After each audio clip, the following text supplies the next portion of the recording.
Hello, and welcome to your most obedient and humble servant. This is a women's history podcast where we feature 18th and early 19th century women's letters that don't get as much attention as we think they should. I'm your host, Kathryn Gehred. Today, I am thrilled to welcome Dr. Maeve Kane to the podcast. Maeve is an associate professor and the director of graduate studies for the history department at the University of Albany. Her book, Shirts Powdered Red, Haudenosaunee Gender, Trade, and Exchange, is about what we can learn about Haudenosaunee women through their labor and consumer choices over 3 centuries. Hello, Maeve. Hi, thank you for having me. Thank you so much for coming on the show. I'm really excited to talk to you. Before we get started about the podcast, I want to talk a little bit about your book. Yeah. The elevator pitch for the book is, what can you know about what Indigenous women thought specifically about issues of race, gender, conversion, attempts at assimilation from what they were making and wearing? A lot of those questions historians approach from the writings of Europeans and white settlers, mostly men, sometimes women. But we don't have a lot of written archival work by Indigenous women. There's oral history stuff that's really interesting, and I tried to incorporate that in the book. But mostly the book asks, if you approach those questions that historians have more commonly answered with archival material by white Europeans and settlers, but instead ask them of Indigenous women and use clothing as a way to get at that, what does that say about what those people thought about the enormous changes of the 17th, 18th, and early 19th centuries? Well, that's super interesting. Who make up the Haudenosaunee? Who are the Haudenosaunee? The Haudenosaunee are 6 nations, independent, distinct, and separate. They're the Mohawk, Oneida, Cayuga, Onondaga, Seneca, and Tuscarora. In the 18th century and today in the 21st century, they occupy their historic territories in what's now the state of New York and southern Canada. How would you describe Haudenosaunee women in the 18th century and the relationship to material culture? One of the things that I find really interesting about this period and about how Haudenosaunee people, how Haudenosaunee women were kind of positioning themselves is that in a lot of cases, Haudenosaunee women were buying many of the same items that white women and families were, often from the same traders. Some of the materials that I work with are count books from traders. These are basically like itemized credit card receipts where it's listing exactly what people were buying and sometimes what they were going to use it for. And some of these traders, these are white European descent traders. They're selling to both white families and Haudenosaunee families. Same exact fabric, same exact clothing, and yet you can tell in both what they're buying alongside those things and then how they use it later, that they're using it in completely different kinds of clothing. So like white families will buy buttons, they'll buy kind of interfacing type material for very structured, tailored kind of coats and things like that. And that's not what Haudenosaunee families are buying. No buttons, none of the stiff kind of tailoring materials. They're buying materials that are more or less in line with pre-contact forms of dress. So they'll buy the same kind of woolens that white families were wearing, but they'll buy it for a blanket that's to be wrapped around and decorated with silk ribbons that's similar in form to like a beaver fur coat, but it's not the same kind of like structured, tailored coats that Europeans are wearing. Same thing with like women's skirts. Both white women and Haudenosaunee women wore skirts. White women's tended to go down to about their ankles, and Haudenosaunee women's were A, less full around the waist, and B, about knee length because they're doing different kinds of agricultural and household work. Same materials, same sources, but radically different use cases because of kind of the gendered labor roles and the distinct cultural identity of those two groups. That's so fascinating. And I think it sort of goes against the way that movies portray Indigenous people at this time. The sort of imagined what an Indigenous person would look like in stuff like Dances with Wolves and things like that. You don't see somebody wearing paisley, but maybe there was some similarities there, but in a unique way. Yeah. Looking towards the American Revolution, one of the things that I think brought together these communities, especially like the Mohawk and the Oneida, whose lands were increasingly encroached on by white settlers, these families are living side by side in the late 18th century. They know what each other look like. They know what each other are buying. So it's a really conscious choice to like not do those things. Europeans, settlers in this area were really hopeful that Haudenosaunee people buying just like absolutely enormous amounts of cloth, and they were really buying huge amounts of cloth and clothing. Settlers took this as like, oh, these Haudenosaunee people will be converted to Christianity really easily. From the settler side, it seemed like they were starting to assimilate to like European modes of dress. Wearing white shirts and buying a lot of woolens was taken as a hopeful sign for Christian conversion. But Haudenosaunee people were not interested in that. They were very selective in what they bought and what they wore. And you can see that in these very deliberate choices, that they're aware of what white settlers were wearing, aware of what was available, and they made choices that were very distinctly Haudenosaunee in that context. And that makes perfect sense. It's just a new type of fabric that you can work into the culture that you already have. It doesn't mean that you're like, well, my culture's bad now, I'm completely moving into this new one. Yeah, exactly. But can use it in the way that you want to. How would you say that sort of women's roles were different between Indigenous and Haudenosaunee women and white women? In some ways, they're very similar. Like Haudenosaunee and white women are both responsible for things like childcare, household, like laundry, buying cloth and clothing, maintaining and making cloth and clothing. There's a lot of similarities in some ways in those gendered roles, but there's a really different roles when it comes to agriculture, especially more like working class white women in this period were, they would do some agricultural work in like market gardens or kitchen gardens, also some dairy work. Haudenosaunee women are primarily responsible for like large scale field plow based agriculture. Haudenosaunee women are the ones that are primarily responsible for large scale agriculture. Because the way that agriculture works for the Haudenosaunee is instead of an individual piece of land being held and worked by an individual farmer, for Haudenosaunee communities, the land is kind of cooperatively owned and managed by clan mothers, the eldest woman in a clan or a family lineage, who would kind of manage the work of her daughters in that clan. And so they're working a large piece of land cooperatively, and it's not individually held by a single person. And that's the basis of both Haudenosaunee culture. There's a lot of religious rituals and ceremonies tied to that, like cycles of the seasons and everything, but also like military and economic power. What's now the state of New York, before there's irrigation in the American Midwest in the 19th century, is the most productive agricultural area in the 13 colonies. Or not in the 13 colonies because it's Haudenosaunee territory, but it's like astoundingly agriculturally productive. And that's all Haudenosaunee women's work. And it comes under military attack in the revolution. And that's something that's sort of directly oppositional to white gender roles, where farming's seen as sort of like a masculine role. For what we're talking about specifically for this season of Your Most Obedient and Humble Servant, we're talking about the American Revolution. What impact did the American Revolution have on the lives of Haudenosaunee women? The American Revolution in older histories of Indigenous people was often figured as this like huge moment of crisis, a big rupture with the past, and like the moment where colonialism becomes inevitable and national sovereignty is forever destroyed for Indigenous nations. And I think the newer scholarship would say, and this is also what I argue in the book, that the American Revolution is an enormous crisis point. It's a huge point of eventual land loss after the American Revolution.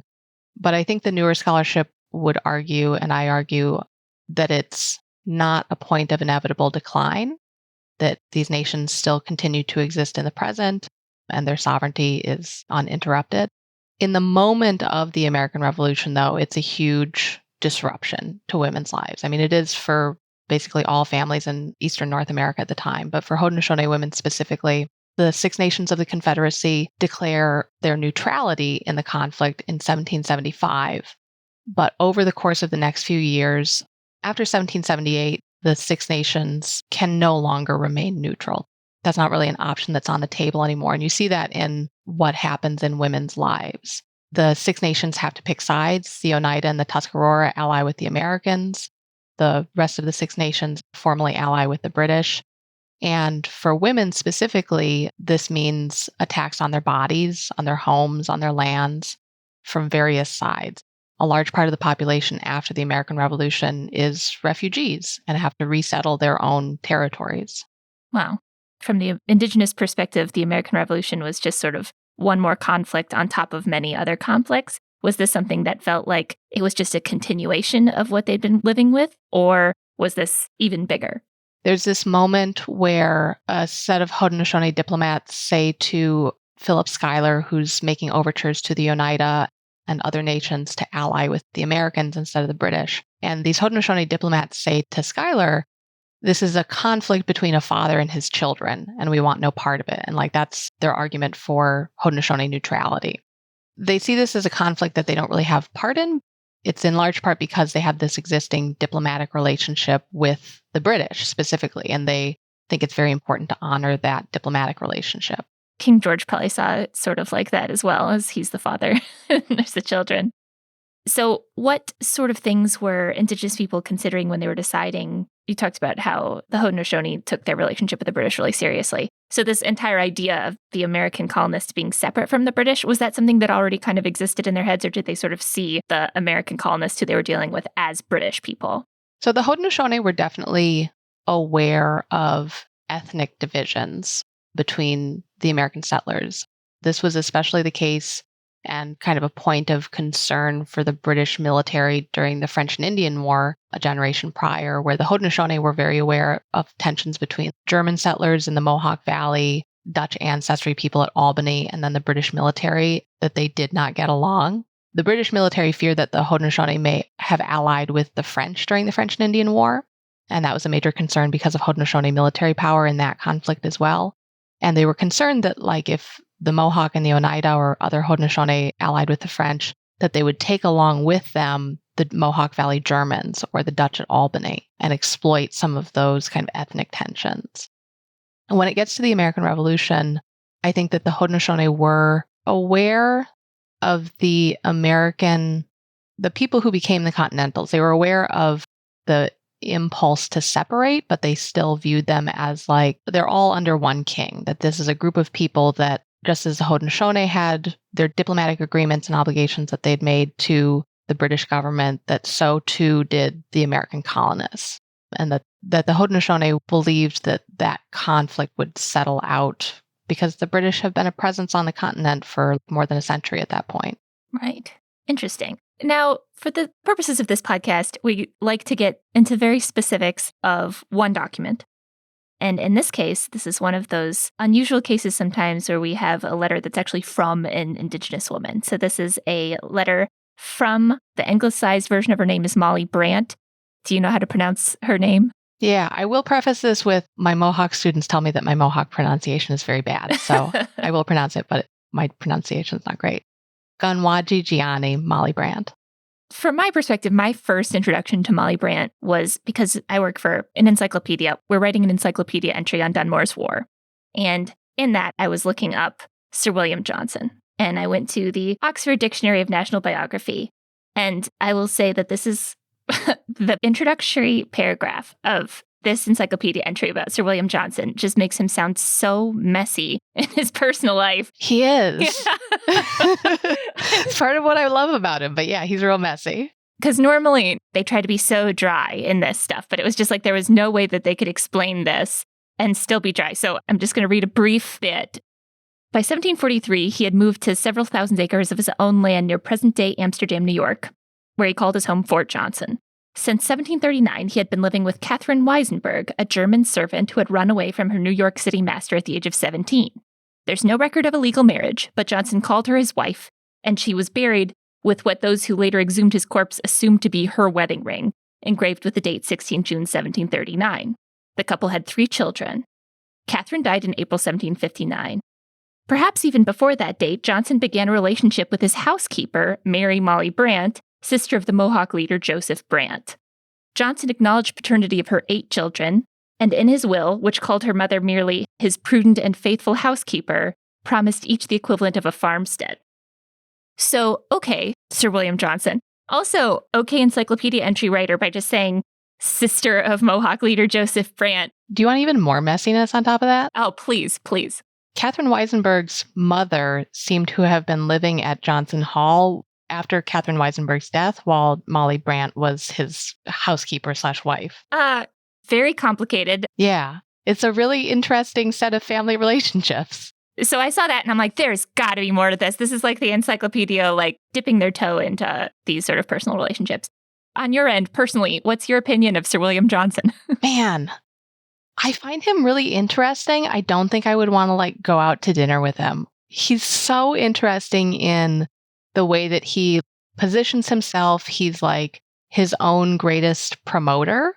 And I think that's a big part of his success financially, militarily, etc. He's his own best booster, his own best hype man.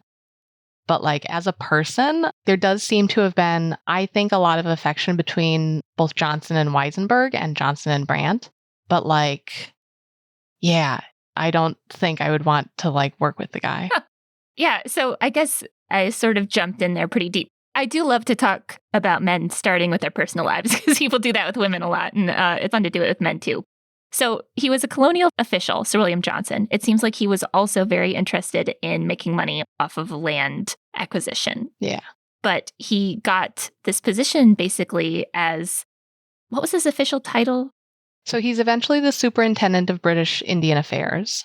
He was born in Ireland and sent over by his uncle to manage this parcel of land in the Mohawk Valley. And he eventually parlays that into trade and relationships with the Mohawk who are living there.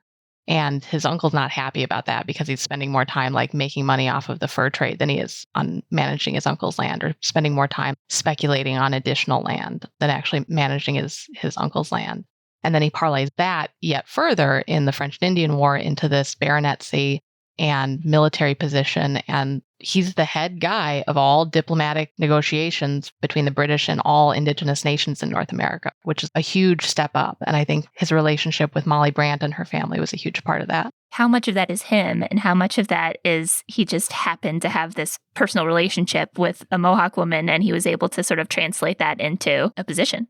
Molly and Joseph were members of the Mohawk Wolf Clan. Their father had been a really prominent diplomat. Their mother was probably a clan mother. And William Johnson, before his relationship with Molly Brant, had this long-standing diplomatic and trade relationship with their father. That seems to have been how they met. Some other historians of Johnson might disagree with me. I don't think Johnson was all that prominent before his relationship with that family. I think that was a real key to his success. Like a huge part of his training as a diplomat was his relationship with this already very politically prominent Mohawk family. And then his marriage with Molly Brant was a huge part of his rise to success, the way that he was able to parlay her connections into his own further formalized connections within the British system. What do we know about Molly Brant's life? Not a ton. She seemed to have met Johnson when she was fairly young, when Kathryn Weisenberg was very ill. So Molly was a very noted beauty early in her life. There's kind of this apocryphal story that Johnson first saw her when she was racing horses at this big gathering. And he was so struck with her beauty. I think she was maybe 18 or 19. And he was just so struck by her beauty while she was racing horses and became further acquainted then. There's another apocryphal account that she may have helped take care of Kathryn Weisenberg while she was dying, while she was very ill. And that was kind of part of how that connection between Johnson and Brant deepened. There's not a lot of definite stuff. She's very prominent in the background is kind of an oxymoron, but like she's very much in the background of Johnson's letters as like this fixture in his life. But the two letters that we're going to talk about are the only two letters that I know about that she's written. And I've done a lot of work on Molly Brant. So she's not got a lot of her own documentation, and means that her earlier life before her marriage with Johnson, we just don't know. Those two accounts of like how they met or her taking care of Kathryn Weisenberg are apocryphal. They're stories told well after her death. So who knows if they're true or not. In her encyclopedia entry, they mentioned that her brother was Joseph Brant, is his anglicized name. And who was he? Haudenosaunee Joseph Brant, again, Wolf Clan Mohawk. He's fairly young when Johnson and Brant marry. He's probably around 15 or so. And William Johnson talks about Joseph Brant as like my young protege, my young brother-in-law. Johnson arranges for Joseph Brant to attend Eleazar Wheelock's Indian Charity School in Connecticut. This is the school that later becomes Dartmouth College. This is in like 1754. It seems to have been kind of like a college study abroad experience for Joseph Brant, in that he was there probably less than a year. He already spoke English, but it seems to have been an experience. The Johnson-Brant household in the Mohawk Valley was noted for being kind of a genteel English gentry-style space. Joseph Brant was very much in that space, learning English-style manners and how to talk to English diplomats and politicians. And his experience at Eleazar Wheelock's Indian Charity School seemed to have been kind of a finishing school experience, like how he positioned himself. how does Joseph Brant understand the English and later American impulse to assimilate and erase Indigenous cultures? And he reflects on that later in his life as well, of what he learned there. And then after that experience, Joseph Brant goes on to be a very prominent military leader in both the French and Indian War and the American Revolution. He's very much noted for his significance to the British war effort in both of those wars. It seems like the whole Brant family they were politically influential family on their own within the Mohawk. Yeah. So this first letter that we're reading is from October 5th, 1779. So this is after William Johnson's death, right? Yeah, Johnson dies in 1774. Okay. And she is writing to Daniel Claus. Who is Daniel Claus? Daniel Claus is her stepson-in-law. He married one of Johnson's daughters by Kathryn Weisenberg, and Molly Brant seems to have been in charge of raising those girls. She is more or less his mother-in-law. From a Haudenosaunee perspective, is a very significant relationship. That's the most important figure in the family, is the mother-in-law. What's going on in the Revolutionary War and in Molly Brant's life at this moment? So 1777, Battle of Saratoga. The British have a huge defeat at the hands of the Continental Army at Saratoga. By 78, the Six Nations can no longer really remain neutral. In November of 1778, the Committee of Safety in the Mohawk Valley staged a middle-of-the-night raid on Molly Brant's home at Kane and Gerhred and the home of many other Mohawk families at Kane and Gerhred.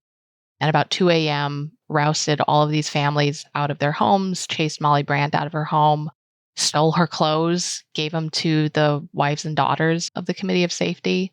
So by the winter of 1778, Molly Brant is at Carleton Island as a refugee, having lost her home. And then the following summer and fall, in the late summer of 1779, and finishing up as Molly Brant was writing this letter in October of 79, George Washington had given orders for what's now called the Sullivan-Clinton campaign to basically burn down Seneca, Cayuga, and Onondaga territories. By October of 79, they had burned more than 40 towns across those three nations' territories, hundreds of thousands of bushels of corn right before the fall harvest. So there's no food stored for the winter. There's no seed corn for the following spring. By the time that Molly was writing this letter, there's thousands of Seneca, Cayuga, and Onondaga refugees crowding into British Niagara for what's going to be a very bad winter. That's so grim. It's not a great moment for the Six Nations. I guess Molly, who has something of a leadership position with the Mohawk, is going to take advantage of that a little bit at this moment. Any other context that you think would be helpful for all to understand before we read the letter? The last piece of context would be after Saratoga fell in 1777, the previous British guy in charge, Carleton, had been replaced with Frederick Haldimand. So at this point in 1779, Haldimand is fairly new in his post, and Carleton had lost his position in part because of the loss of Saratoga and in part because of he was not managing the diplomatic situation with the Six Nations well. And that's really important for understanding Molly Brant's letter in this, because without Saratoga and the British loss at Saratoga, the Six Nations are the last British holdout or last British military force in the Northern Department. They're not subjects of the British, but as a huge ally and a significant military power, they're the only bastion that the British have left in the Northern Department at that point in the war. Okay. Now, would you like to read this letter, or do you want me to read the letter? I can do the first one and you do the second one? That sounds good to me. Molly Brant to Daniel Claus at Carleton Island on the 5th of October, 1779. I've written to Colonel John Butler and my brother Joseph Brant, acquainting them with my situation, desiring their advice as I was left no directions concerning myself and family. I have been promised by Colonel Guy Johnson at Montreal that I should hear from the General Haldimand and have his direction in order to be provided at whatever place my little service should be wanted, which you know I am always ready to do. The Indians are a good deal dissatisfied on account of the Colonel Johnson's hasty temper, which I hope he will soon drop. Otherwise it may be disadvantageous. I need not tell you that whatever is promised or told them, it ought to be performed. Those from Canada, the Ganawagé and Akwesasne Mohawk, are most dissatisfied on account of Johnson's taking more note of those that are suspected of being disloyal, these being American allied Oneida and Tuscarora, than them that are known to be loyal, the British allied Mohawk, Seneca, Onondaga, and Cayuga. I tell this only to you that you advise him on that head. First off, this is just a very well-written letter. I think she gets right to the point. She's making her point very clearly. When she talks at the beginning, it does seem, she says, whatever place my little service should be wanted. When she says her little service, is she sort of being intentionally modest here? How would you interpret that line? Yeah, I think it's really strategic in a couple of ways. You see this in white women's letters of the 18th century. Molly Brant, she was responsible for hosting dinners and parties at Johnson Hall during William Johnson's lifetime. So she's really familiar with the British expectations for etiquette for women. She's familiar with that. And you see this kind of strategic modesty in white women's letters too, I think. But there's also a strain of Haudenosaunee rhetoric. Paul Williams is an Onondaga attorney who's written a lot on this. But there's this deployment of modesty and humility in Haudenosaunee oration in the 18th century, in rhetoric of like how you present yourself, that always positions the speaker as humble, modest, and not overstepping their own authority or their own knowledge. And I think she's kind of walking on both of those lines of the Haudenosaunee traditions of rhetoric and English expectations of kind of women's modesty in both those places. Because when she gets into sort of the meat of the letter, she does say, I need not tell you that whatever is promised or told them, it ought to be performed. Molly Brant and Claus seem to have had a fairly warm working relationship. She's his mother-in-law, and he has his own, by this point, more than 15 years service as a translator to the Mohawk, as a diplomat, negotiator. So I think what's going on in this is he knows what the situation is, but she's laying out her directions as like his mother-in-law, as a more seasoned diplomat. How are they going to approach Haldimand together? And like, here's how she wants to see him position this. When she says otherwise it may be disadvantageous, is she saying that the British allied groups might cease to be allies? Is that sort of what she's threatening here? Yeah. There's another point. It's not in a letter by her. In one of Claus's letters, where he reports that Guy Johnson told Joseph Brant's people to go hunt to provide themselves with shoes, that Guy Johnson wasn't going to pay for them. And that Molly Brant said in response, if you tell my brother's people to go hunt for their own shoes, they will soon forget the war. So I think it's not like a threat that they'll join the Americans, but that they will no longer cease working in the British interest as allies as they had been. Just give people shoes. Yeah. Guy Johnson's kind of a jerk. Yeah. Maybe not as messy, but like, yeah, he's not a great guy. Who is Guy Johnson again? Guy Johnson is another one of Molly Brant's son-in-laws. Oh, okay. So when William Johnson died in 1774, Guy Johnson was at that point married to Johnson's youngest daughter by Kathryn Weisenberg, and Guy Johnson is the one who takes over William Johnson's job as superintendent of Indian Affairs.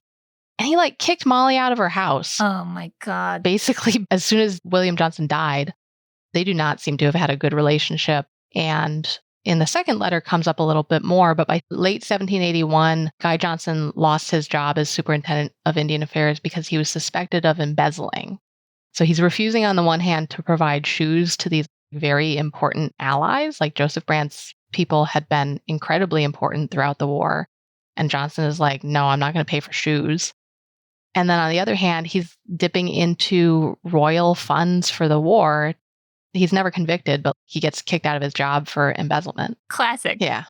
The only other thing that stuck out to me from this letter is that her diplomatic advice is essentially, don't lie to us, like stop lying to us and don't make false promises because that's bad treatment of your allies.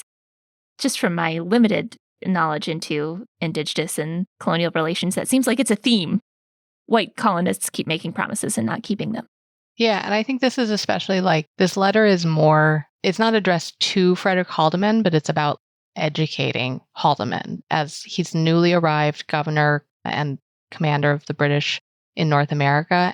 It's written to Claus, but it's aimed at educating Haldimand on like how you do diplomacy. And you can see that in that bit. Keep the promises that are made. Guy Johnson is not keeping those promises, even though he has this long relationship with the Mohawk. Huh. All right, so we've got another letter. This one's written a couple years later. I'll go ahead and read this one. Molly Brant to Daniel Claus, Carlton Island, April 12th, 1781. It touched me very sore to hear from Niagara how my younger brother Joseph Brant was used the 6th of April, by being almost murdered by Colonel Johnson's people. What adds to my grief and vexation is that being scarce returned safe from the rebel country, he must be thus treated by those of the king's people who always stay quietly at home and in the fort, while my brother continually exposes his life in going against the enemy, taking prisoners, etc., as far as in his power. This usage of my brothers makes me dread the consequences, as some of the Six Nations were spectators of it, and well remember what General Philip Schuyler told them, the Oneidas, that they would be ill-used and despised by the king's people for their services, of which they have now proof. For which reason I entreat His Excellency, General Haldeman, to use his authority and settle this matter. It is hard for me to have an only brother whom I dearly love to see him thus treated. But what I am most concerned about is that it may affect the king's Indian interest. The whole matter is that the officers at Niagara are so haughty and proud, not knowing or considering that the king's interest is so nearly connected with that of the Indians. That last sentence, it just seems like this is sort of the summary of almost all of British relations with Indigenous people, is like the fate of your military mission is really tied with the relationship with Native American people on the continent. And I think that that just seems to be the lesson that everybody just keeps forgetting over and over again. Do you think that's fair? Indian diplomacy was a professional space. And what Molly Brant is dealing with is she's a professional and she's dealing with people who aren't professionals. These newly arrived British officers who think that they know what's going on and they don't. My colleague, Alyssa Mount Pleasant, she's a Tuscarora historian, and she calls this illiteracy in the language of diplomacy. And I think that's a really interesting way of looking at this, of like these British officers are moving in this space, but they just have no concept that they don't even know what they don't know. I mean, that seems like sort of a specifically British and masculine kind of haughtiness of like, I can enter a space and I've been given this military position, so therefore I know everything. And then just completely, without even realizing it, just messing up. Yeah. But to get back to the content of the letter, what's she referencing here about the 6th April? So I don't actually know. Oh, okay. Joseph Brant's people in late March and early April had been preparing to attack the Oneida. The Oneida at this point are allied with the Americans, and Brant's people were preparing a raid. But they get called back from it. And by the 8th of April, Guy Johnson gives orders for Joseph Brant's people instead to go to Fort Detroit, so quite a ways away. I don't know what happened on the 6th of April, but it seems to have been in this moment where they're called back from this attack on the Oneida and then sent very far west. I'm not sure, like it seems from this that it might have been like a friendly fire situation or some kind of situation where they were put in danger as a result of being called back, but I just don't know. Guy Johnson and Joseph Brant never got along. That relationship deteriorated over the course of the war because he's a jerk, because he's not paying for shoes. But I have no idea what happened on the 6th of April. When she says General Philip Schuyler told the Oneidas that they would be ill-used and despised by the king's people, could you tell me a little bit more about what's going on there? Philip Schuyler had literally called it a plantation in the Saratoga area. He's living part-time in Saratoga and part-time in Albany. And he was the major point of diplomatic contact between the Continentals and the Oneida. He made overtures to some of the other Six Nations, including the Mohawk, but the Oneida were the ones that he was able to convince to ally with the Americans. Because the Oneida, for a long time, beginning in the 7 Years' War period, had been kind of dissatisfied with Johnson. They had felt that Johnson kind of favored the Mohawk over their interests. They were dissatisfied with kind of how Johnson protected their landholding. And the Oneida ultimately allied with the Continental Army, or the Americans, because they believed that it was the best way to secure their own lands. So Schuyler was really instrumental in cementing that relationship, likewise with the Tuscarora, who allied with the Americans. But Schuyler is also the primary architect of the Sullivan-Clinton campaign that burned Onondaga, Cayuga, and Seneca territory. So early in the war, he was very invested in trying to keep the Six Nations who were not allied with the Americans neutral at the very least. And then later in the war, like he uses this knowledge of diplomacy against the Six Nations who ally with the British.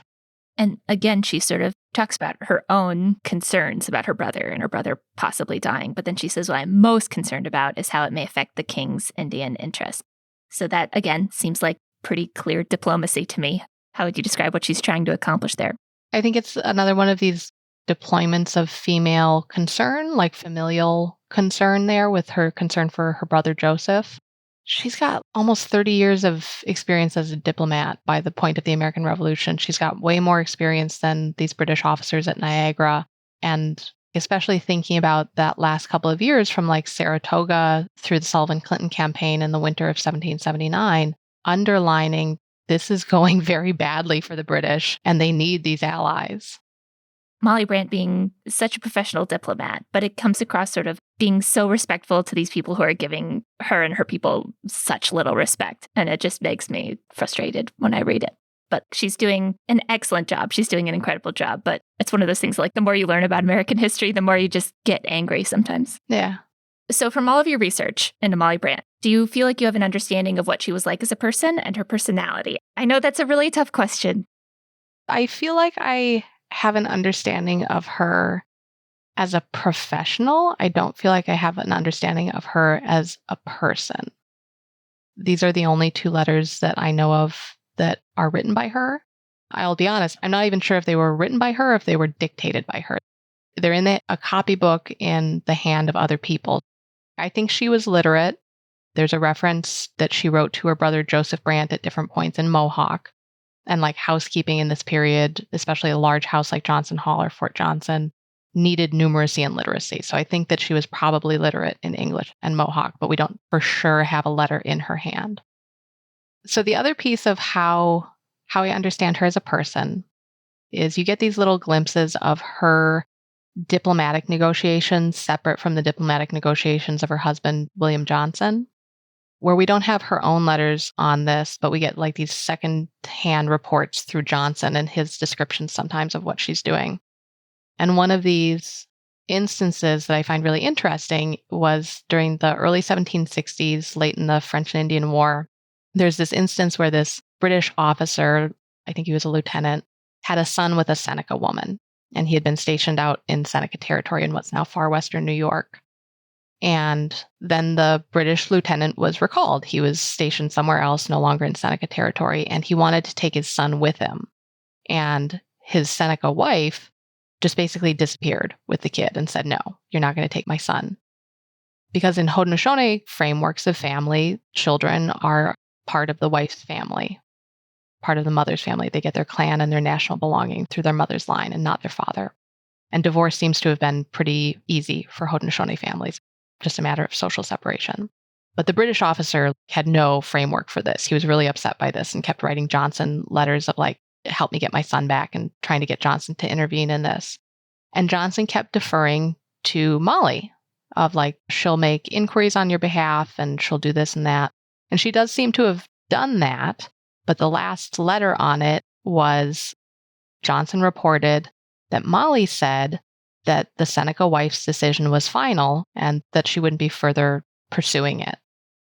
And I think that it shows that Molly Brant has her own diplomatic connections separate from her husband, that she has these connections to pursue this. Seneca Nation is a separate nation from Mohawk Nation, even if they're in the Haudenosaunee Confederacy.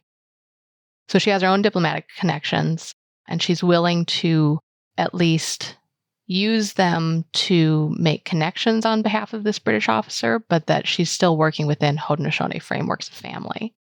That what the Seneca mother, what her decision on the custody of that child was ultimately about Seneca frameworks of family, and Molly Brant prioritized those. That's fascinating.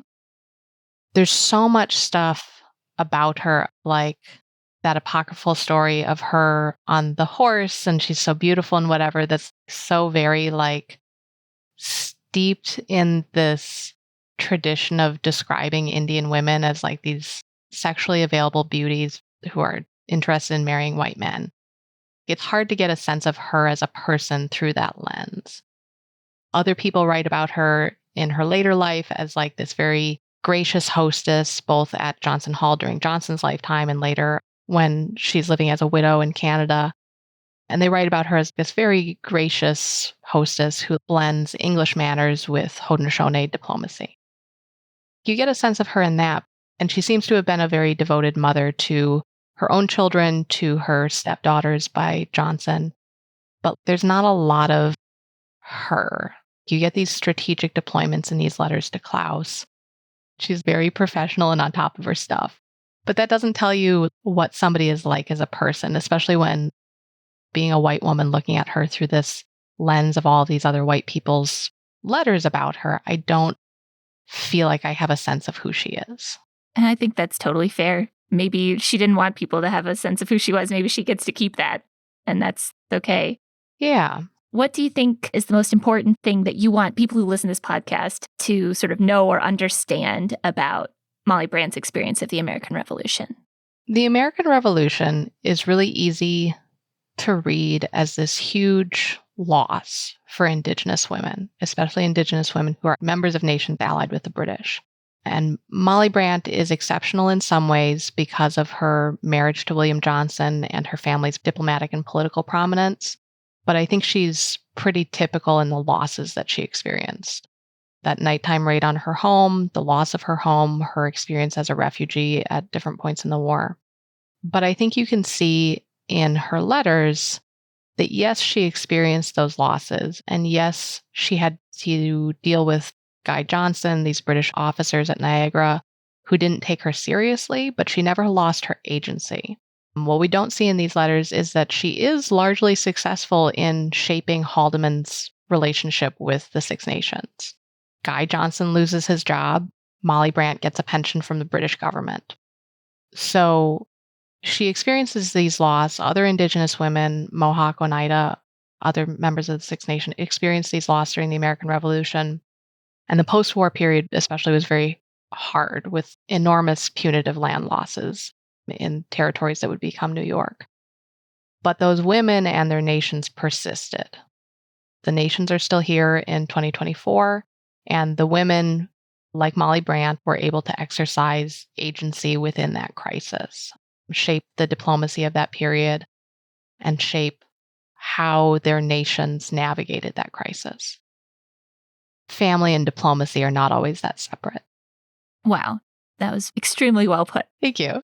Thank you so much for coming on the show. This has been such a fascinating conversation. Yeah, thank you for having me. So again, this is Dr. Maeve Kane. Her book is called Shirts Powdered Red, Haudenosaunee Gender, Trade, and Exchange. And you should read it immediately. So I will put links to everything in the show notes. And for my listeners, I am, as ever, your most obedient and humble servant. Thank you. Your Most Obedient and Humble Servant is a production of R2 Studios, part of the Roy Rosenzweig Center for History and New Media at George Mason University. I'm Kathryn Gehred, the creator and host of this podcast. Jeanette Patrick and Jim Ambuski are the executive producers. Haley Model is our graduate assistant. Special thanks to Virginia Humanities for allowing me to use their recording studio. If you enjoyed this episode, please tell a friend, and be sure to rate and review the series in your podcast app. For more great history podcasts, head to r2studios.org. Thanks for listening.